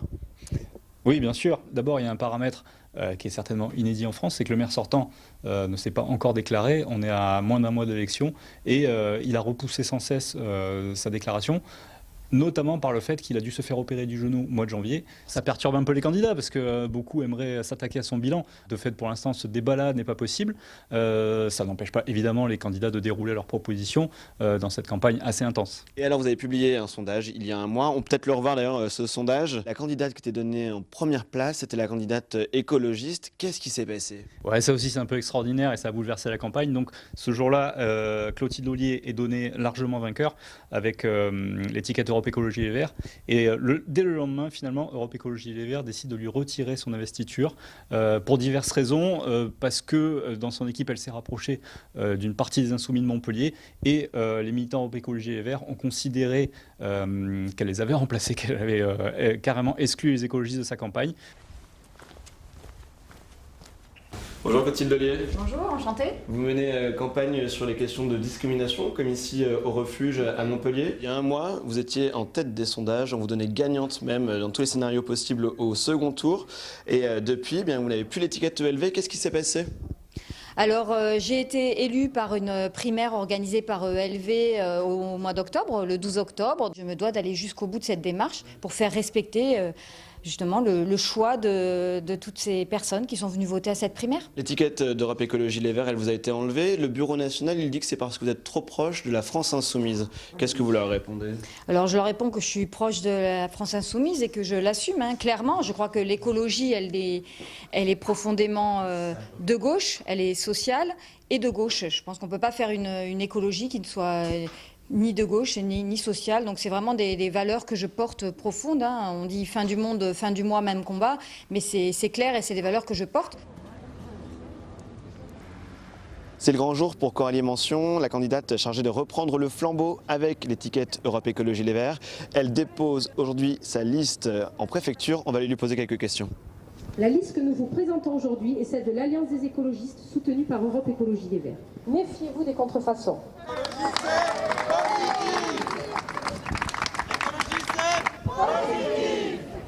Bonjour Coralie Mention, alors c'est à vous que revient la charge de reprendre le flambeau ELV pour la campagne municipale. Clotilde Dollier, elle avait de bons scores en janvier, c'est pas trop dur ce flambeau à reprendre ? Non, pas de souci, puisque l'équipe est la même. L'équipe est dans la continuité. En effet, on a changé de tête de liste, mais nous avons le même programme et la même équipe qui soutient ce projet. On a le sentiment que Europe Écologie Les Verts, c'est un parti qui, à chaque fois qu'il est aux portes du pouvoir, eh bien, il se retrouve dans ces situations où là, à un mois du scrutin, vous devez tout recommencer. Qu'est-ce qui se passe à Europe Écologie Les Verts ? Non, c'était courageux de changer de tête de liste, parce qu'en effet, on se rendait compte qu'elle n'était pas écolo comme nous le pensions. Donc ça a été courageux par rapport au parti de faire ça, de la suspendre, pour justement avoir des valeurs qui soient vraiment représentées. C'était important d'avoir une équipe qui représentait vraiment Europe Écologie Les Verts. Les rebondissements autour de l'étiquette Europe Écologie Les Verts, c'est l'une des péripéties de la campagne folle des municipales à Montpellier. Des rebondissements qui participent à rendre le scrutin incertain. Ce sont ainsi 5, voire 6 ou 7 candidats qui pourraient se qualifier au soir du premier tour de l'élection municipale. Voilà pour ce reportage de Quentin Calmet et Jonathan Dupriez. La suite de leur Tour de France des municipales, c'est demain. Ils seront à Trèbes. On verra tout ça. On commence ce club. Bonjour Pascal Delabert. Bonjour Yves Tréhard. Bonjour Pierre Dumageau. Et rebonjour Alex. On voit Montpellier. Montpellier, c'est une campagne originale à Montpellier avec un maire sortant, toujours pas déclaré, et ce, à 9 jours du dépôt des listes. Montpellier a toujours été une ville un peu particulière, avec Georges Frêche, le seigneur de la ville qui a régné pendant de longues années. Alors, Philippe Sorel, c'est un peu un cadeau que lui font la gauche, je dirais, et les Verts, parce que Philippe Sorel a un positionnement assez particulier. Il est dans la mouvance de la majorité présidentielle, mais il n'est pas complètement compatible avec la majorité présidentielle. Un jour, il aime Macron, le lendemain, il ne l'aime plus. Et Philippe Sorel a une tactique qui est pour le moins bizarre. Effectivement, il ne fait pas campagne. Alors, il y a des raisons médicales à ça, mais il y a aussi des raisons politiques. Il ne faut pas se leurrer. S'il ne fait pas campagne pour le moment, c'est qu'il a pensé que c'était bien, et il a du nez, de laisser les autres se battre dans le bocal et dans le marécage, ce qui s'est produit. Vous pensez qu'il a raison ? Mais bien sûr. C'est pas le problème de la campagne municipale, quelle que soit la ville d'ailleurs, c'est pas la longueur de la campagne. On l'a vu avec Benjamin Griveaux. C'est pas ça qui va vous faire plus apprécier. C'est d'une certaine c'est tout à fait autre chose. C'est une équation personnelle. On se focalise sur les programmes, mais c'est pas tant les programmes que l'équation personnelle, que la personnalité du candidat, qui match, pardonnez-moi ce mot horrible, avec la population, parce que c'est vraiment ça qui fait que on vous apprécie ou pas, et vous avez une tête qui revient ou pas, parce que les programmes ne sont pas si différents les uns que les autres, sachant que toutes les options les plus farfelues ne seront jamais mises en application et les administrés le savent pertinemment. Donc Philippe Sorel, à mon avis, est favori, quoi qu'il arrive, à Montpellier. Et les Verts ont aussi opté pour une stratégie qui est une stratégie sur le plan national, c'est-à-dire qu'ils veulent rompre avec, non pas la gauche, mais un discours de gauche. Pascal. Oui, je crois que ce qui est intéressant à Montpellier, c'est ce qui s'est passé chez les Verts. C'est-à-dire que, rappelons-nous, Yannick Jadot, au lendemain de son élection au Parlement européen, qui dit oui, les Verts n'ont rien contre l'économie de marché, d'abord, et ensuite peuvent gouverner avec la gauche, mais aussi, il faut voir peut-être avec un centre humaniste, etc. Or, ce n'est pas la ligne de beaucoup de militants à l'intérieur d'Europe Écologie Les Verts, et on l'a même vu sur l'élection du patron des Verts, Julien Bayou, qui n'était pas sur la ligne de Yannick Jadot. Et à mon avis, on va voir tout ça s'éclairer. Alors au niveau national, je dépasse les municipales, mais au niveau national, si en Allemagne, comme ça semble se dessiner, la prochaine coalition est constituée par le Parti conservateur et les Verts allemands, il va bien falloir que les Verts français nous disent où ils sont, s'ils restent à gauche et même très à gauche, ou bien si c'est un parti capable de nouer des alliances. Pierre. Oui, ce qui vient d'être dit sur ce qui vient d'être dit sur le maire sortant, moi je trouve que c'est très vrai. Il a évidemment raison de laisser tout le monde un petit peu se s'engueuler et se diviser et revenir quasiment au dernier moment. Mais est-ce que ça fausse pas un peu la campagne quand même du coup à Montpellier ? Ouais, je suis pas d'accord. Il a pas truandé les règles. Hein. Il a jusqu'à la veille jusqu'au jour J pour déposer sa liste. Il a encore 9 jours de silence s'il veut. Donc c'est une stratégie originale, mais bon qui truande pas les règles de l'élection. Sur le Europe Écologie Les Verts, pourquoi ils sont également embêtés sur ces deux lignes, cette espèce de changement de ligne ? Parce que c'est une des premières fois où sur un scrutin municipal, l'étiquette Europe Écologie Les Verts peut faire élire. C'est plus, alors sauf cas particulier à Grenoble par exemple, mais dans quasiment le reste du territoire, c'est plus une variable d'ajustement pour le PS. Et donc ça change aussi un petit peu la donne sur quelle ligne adopter, effectivement se dégager un petit peu du discours gauchisant et pour dire, eh bien, nous on est autonome, on n'est plus là pour servir d'alliance, de fusion de second tour ou pour compléter des listes socialistes. Donc ça change un petit peu la donne. Effectivement, ils ont raison de se dégager du PS et de ce discours socialiste. Ouais. C'est ça, Yves Tréhard, les Verts sont désormais en position de force, ils peuvent faire monter les enchères, ils peuvent se permettre des choses qu'ils ne pouvaient pas se permettre. On dispose pour le moment de sondages, et les sondages, comme vous le savez, ne sont pas des pronostics, il faut attendre le jour J. Néanmoins, apparemment, oui, ça infuse dans la société les problèmes écologistes. Mais alors, vous savez, il faut se poser la question, est-ce que c'est Europe Écologie qui porte l'écologie, ou est-ce que c'est l'écologie qui porte Europe Écologie, les Verts ? Je serais plutôt pour la deuxième option, moi. Néanmoins, c'est sûr qu'il y a un discours de Yannick Jadot qui dit « Nous sommes un parti de gouvernement ». Ah bon ? Ah bah, si on est un parti de gouvernement, il faut qu'il change de discours, il faut qu'il change de posture, il faut qu'il change beaucoup Et c'est ce que essaye de faire Yannick Jadot pour essayer d'être ce que les Grünen, finalement, sont depuis longtemps. C'est-à-dire que les Grünen ont occupé le pouvoir à des postes clés. Je vous rappelle Joschka Fischer, qui était ministre des Affaires étrangères au tournant des années 2000, avec Schröder. Donc les Verts, c'est vrai, en France, n'ont jamais été en haut de l'affiche, je dirais. Et là, ils veulent maintenant montrer que ce sont aussi des gestionnaires. Un dernier mot, Pascal. Oui, Europe Écologie Les Verts, là je suis complètement d'accord. L'avantage qu'ils ont sur les autres, c'est qu'ils ont le mot écologie dans le nom de leur parti. Et c'est ce qui les différencie des autres. Après, je crois qu'il y a quelque chose qui est clé pour eux sur cette élection, c'est de savoir si l'électorat le plus jeune se mobilise. On l'a vu aux européennes, c'est quand même celui qui a la fibre écologique la plus épaisse, on va dire, et qui a porté le surcroît de participation aux européennes, leur a bénéficié. Or, les élections municipales, ça reste quand même une élection portée par l'électorat âgé. Les jeunes votent peu, ils connaissent moins bien leur maire, ils connaissent moins bien cette élection. Donc pour Europe Écologie, c'est une des clés du scrutin. Est-ce que les jeunes vont aller se mobiliser, non pas pour voter pour un maire, mais pour porter le message écologique qui leur tient à cœur ? Allez, avant de terminer sur Montpellier, puisqu'on a vu 2 des 11 candidates dans le reportage de Quentin Calmet et Jonathan Dupriez, on va regarder ensemble la liste des 11 candidats déclarés à ce jour.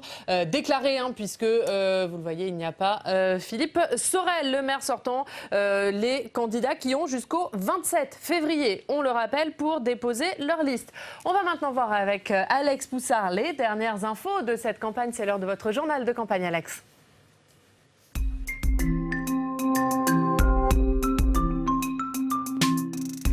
Et Alex, on commence avec Dijon, où le maire sortant, François Rebsamen, est bien parti dans cette campagne. Et oui, en effet, Oriane, François Rebsamen arrive en tête d'un sondage réalisé par IFOP pour le journal Le Bien Public. Selon ses estimations, la liste socialiste et modem de François Rebsamen récolterait 38% des voix au premier tour. Les autres adversaires sont loin derrière, avec notamment la liste Europe Écologie Les Verts qui arrive à 20% des voix. La droite dijonnaise, elle, ne décolle pas. Un mot peut-être sur François Rebsamen, puisque c'est votre zone de couverture, Pascal Jalabert, Dijon. François Rebsamen, maire sortant, largement en tête. Oui, alors on voit bien que l'équation personnelle ou municipale fonctionne, parce que l'étiquette socialiste n'est pas du tout porteuse. Alors, petite particularité, il a en effet les centristes avec lui, donc une élection qui montre bien ce que sont les municipales, avec la prime au maire sortant, l'équation personnelle, avec quand même une poussée verte, parce que Dijon, avant François Rebsamen, était une ville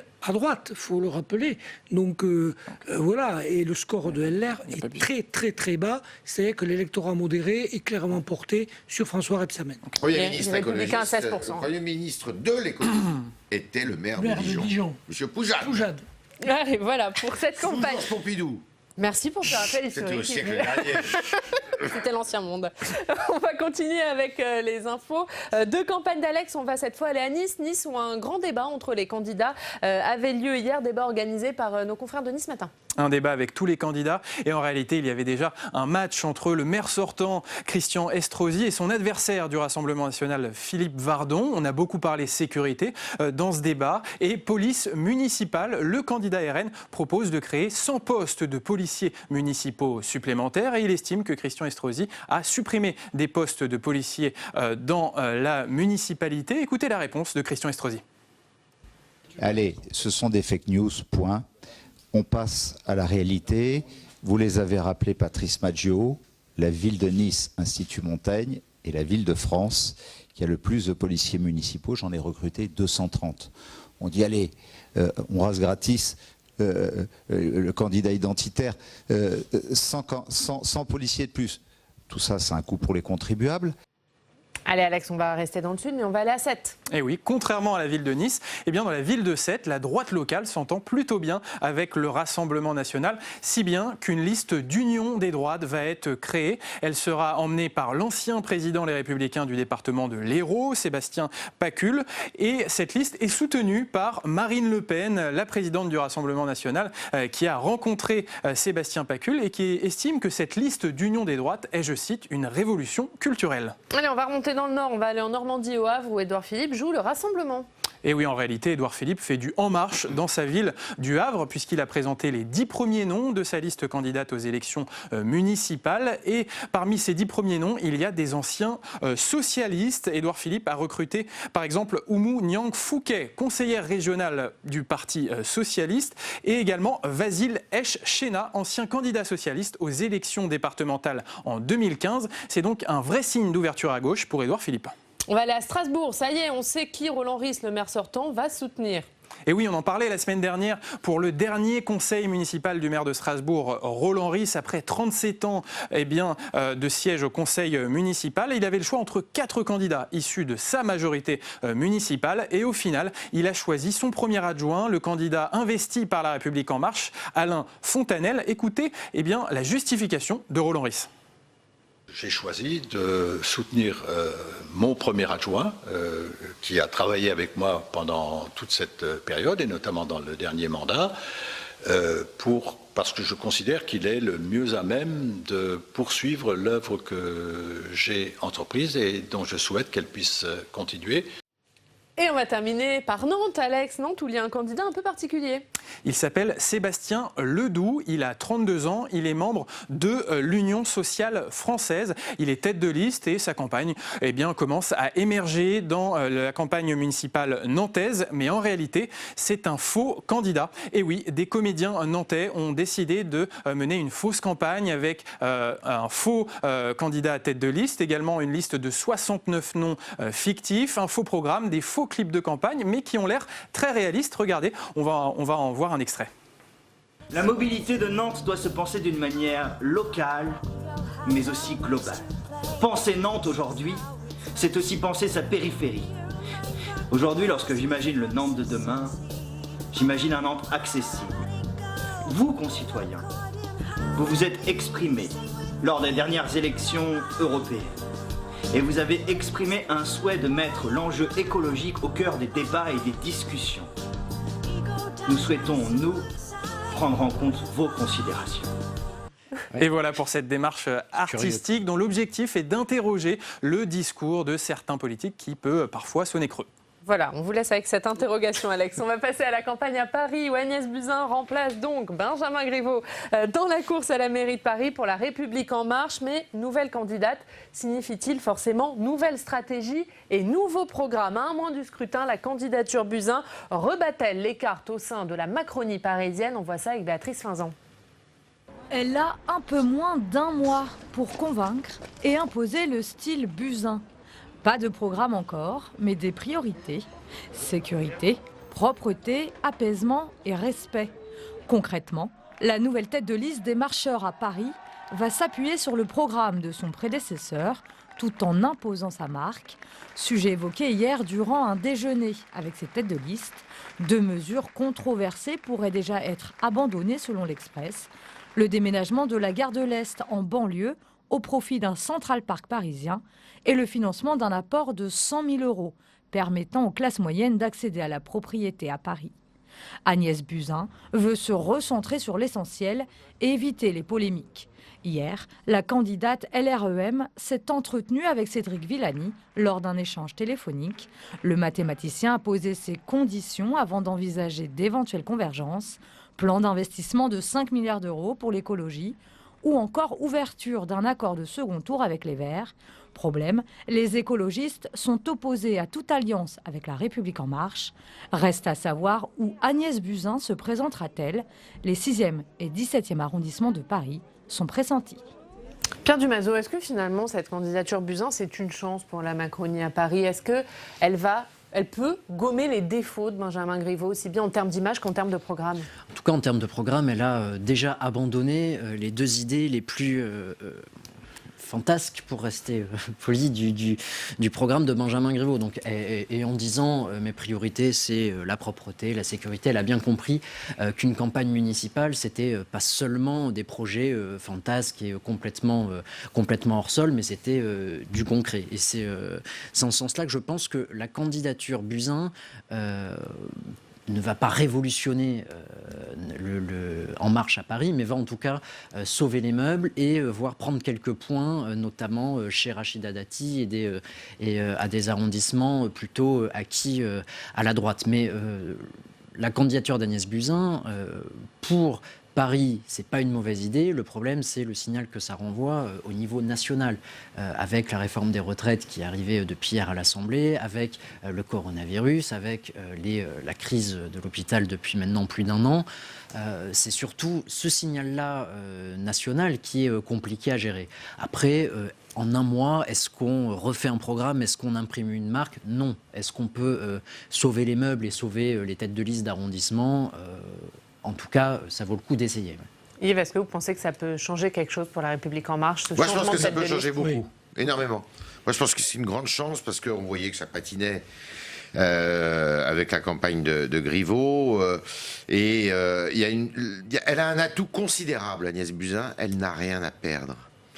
Elle est beaucoup plus libérée, si je puis dire, que Rachida Dati. Parce que Rachida Dati, si elle fait un mauvais score, Madame Hidalgo, si elle perd la ville de Paris, sa carrière politique est terminée. Et Rachida Dati, elle ne pourra plus espérer, si elle fait un mauvais score, grand-chose. Donc elle a rien à perdre. Elle dit, attendez, vous êtes dans la mouise, j'arrive. Elle est tout à fait libérée, elle peut se prendre effectivement de la distance avec le programme de Griveaux. Et elle a ce que Griveaux avait du mal à faire valoir, c'est-à-dire qu'elle sourit là où il n'était pas très souriant, elle a de l'empathie là où il était peu empathique. Et je dirais qu'elle a aussi cet atout. C'est comme ça, il faut quand même considérer tout ça. C'est une femme aussi, ça va être un duel de femmes. Oui, c'est une femme qui a peut-être plus de sensibilité sur beaucoup de sujets qui concernent les Parisiens. Et un mois, c'est pas gênant.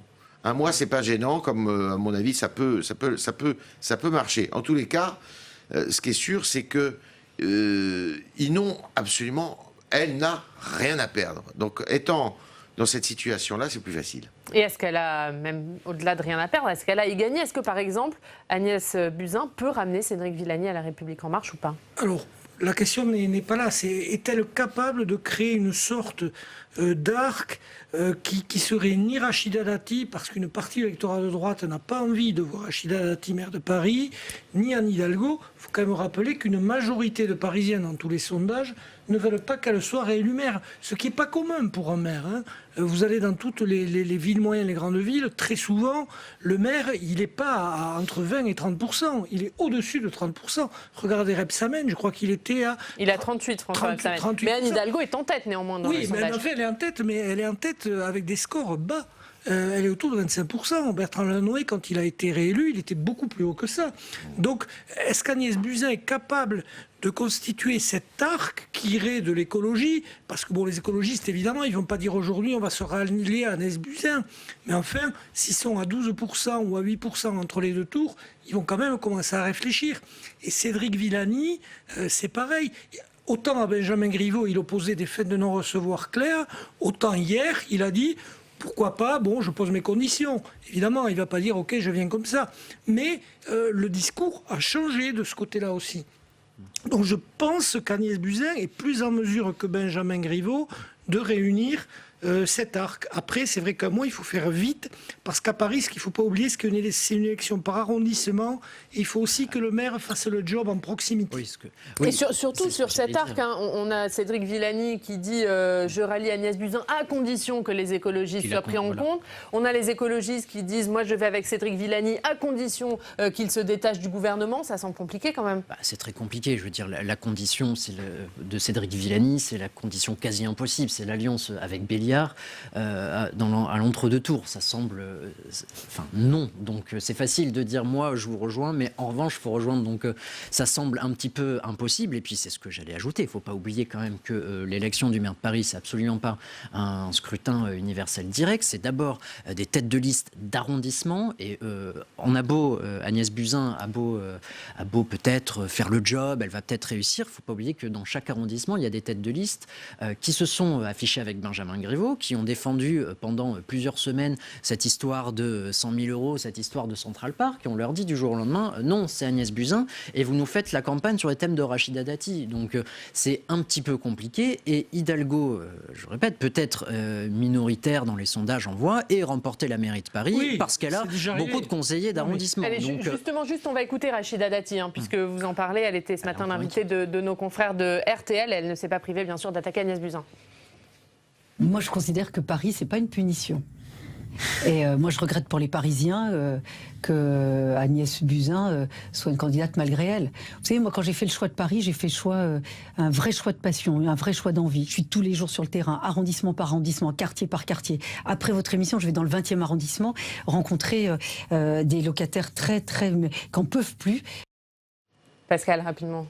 Il y a un peu d'inquiétude quand même chez Rachida Dati. Rachida Dati, sa cible maintenant, ça va être Agnès Buzyn, très clairement. Celle qui peut lui prendre des voix, c'est Agnès Buzyn, c'est pas Anne Hidalgo. Allez, très vite Yves. Non, mais bien sûr, oui. C'était le mot de la fin sur Paris. On va aller à Reims maintenant, retrouver nos partenaires de l'Union Lardonnais. Bonjour Grégoire Amir Tamasset, vous êtes responsable des contenus régionaux de l'Union Lardonnais. On va parler des municipales à Reims dans quelques instants, mais d'abord votre dossier du jour, il est consacré aux communes nouvelles.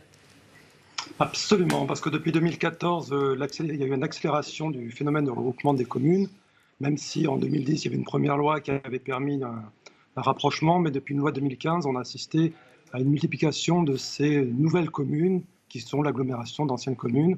Concrètement, au plan national, on est passé, je crois, 2014, il y avait 36 600 communes, et on n'est plus qu'à 34 900 au 1er janvier 2019. Dans nos départements, évidemment, c'est également le cas, puisqu'on a perdu à peu près 16 communes dans l'Aisne, 14 dans les Ardennes et 7 dans la Marne. Concrètement, quelques exemples petits concrets. On a des communes, par exemple 7 communes qui se sont regroupées sous le nom de Blanc-Coteau, qui était tout un tas de communes du côté d'Épernay, où on a dans les Ardennes plusieurs communes qui se sont regroupées sous le nom de Béron et ses environs. Alors c'est vrai que ce sont des noms un peu étranges, mais voilà, au moins les électeurs se retrouvent donc avec une nouvelle donne cette fois-ci. Et surtout que c'est souvent la première élection dans ces communes nouvelles. Quelles sont les conséquences du coup ? C'est vrai, c'est une nouvelle élection. Déjà, d'un point de vue concret, beaucoup vont voter pour des maires délégués. Il y aura évidemment leur maire de la commune principale, mais ces nouvelles communes, ces anciennes communes, en fait, sont un peu des lieux-dits aujourd'hui. Donc, ils vont avoir leur maire délégué. On a aussi certains électeurs qui vont changer de département, puisque dans l'Aisne, une commune est maintenant rattachée à une commune de la Marne. Et puis, également, un phénomène important, c'est la baisse du nombre de conseillers municipaux, puisque si on prend un exemple, on a dans 7 communes dans la Marne, où ils étaient, avant, il y avait l'équivalent de 69 conseillers municipaux si on faisait l'addition de toutes ces communes. Et aujourd'hui, il n'y aura plus que 23 conseillers municipaux. Donc forcément, alors d'un côté, on peut se dire que c'est bien parce que, étant donné la crise un peu d'évocation des élus, mais on sent que sur le terrain, c'est compliqué. Et même les élus qu'on a pu interroger dans le dossier, que notre reporter Jean-Michel François a interrogé, se rendent compte que c'est compliqué et ont même du mal eux-mêmes à expliquer à leurs lecteurs le fonctionnement de ces nouvelles élections pour eux. Voilà, et ce dossier sur les communes nouvelles, c'est donc à lire aujourd'hui dans vos journaux. Un mot sur la campagne à Reims. Reims où le maire sortant, Arnaud Robinet, est la cible de La République En Marche. Ça faisait partie des premières investitures, d'ailleurs, Reims pour La République En Marche. Est-ce que c'est une stratégie gagnante ? Pour l'instant, non, on dirait, parce que c'est vrai que la campagne, comme un peu partout en France, est assez atone. Ça ne bouge pas beaucoup. Les quelques sujets qui ressortent, ce sont les sujets nationaux, sécurité, écologie. Après, du côté de La République En Marche, en effet, ils avaient investi dès le départ Gérard Chemla, qui est un avocat rémois très connu sur la place de Reims, mais qui, pour être franc, a du mal à démarrer vraiment sa campagne.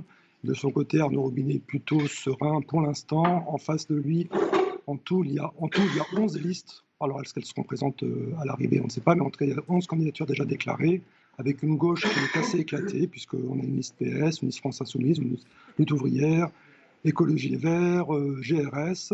Donc, on peut penser qu'à Reims, c'est pas très important finalement, mais Reims, c'est quand même si historiquement c'est le centre droit, qui a quand même été, qui a eu une comme maire Adeline Hazan juste avant Arnaud Robinet, donc qui a eu également un maire communiste au début des années 80. Donc, la division de la gauche fait le jeu, en tout cas, pour le premier tour. Et au second tour, on verra bien, selon la capacité de la gauche à se réunir ou pas. Mais en tout cas, pour l'instant, pour Arnaud Robinet, d'ailleurs, qui fait une campagne assez courte, assez directe, pour l'instant, on sent relativement de sérénité. Merci beaucoup, merci Grégoire pour ce point sur la campagne à Reims. On va revoir vos unes, la une de l'Union, la une de l'Ardennais, consacrée à ces communes nouvelles. Merci beaucoup d'avoir été en direct avec nous. On va regarder les unes des quotidiens régionaux ce matin avec vous, Alex.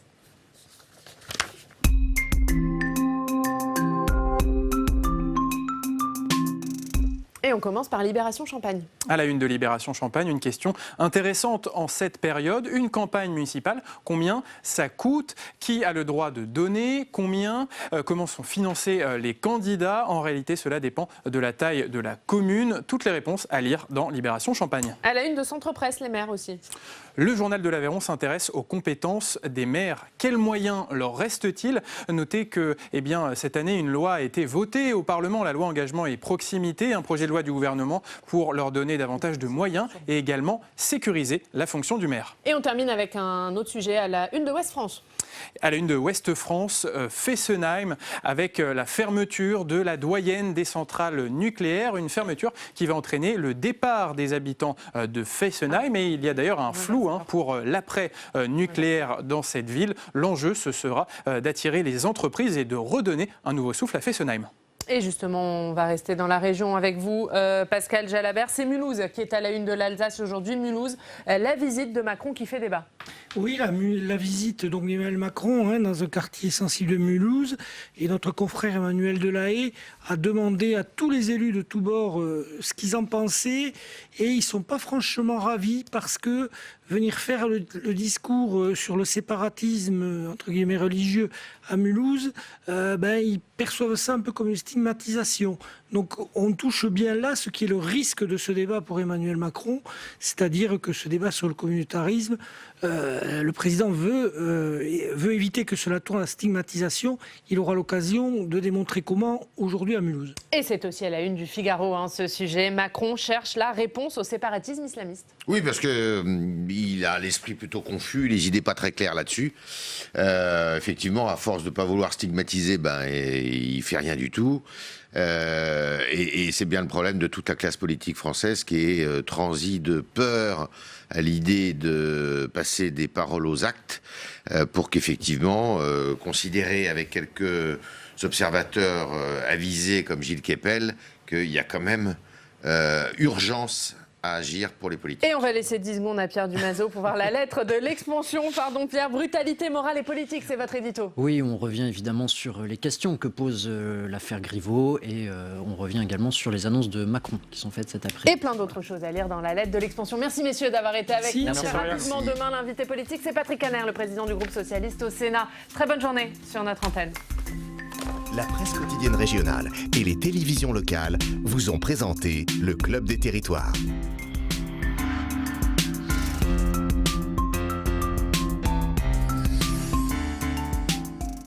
La Mutuelle nationale territoriale, la mutuelle des agents des services publics locaux, vous a présenté le Club des Territoires. ENGIE, acteur engagé dans la transition zéro carbone des régions, vous a présenté le Club des Territoires.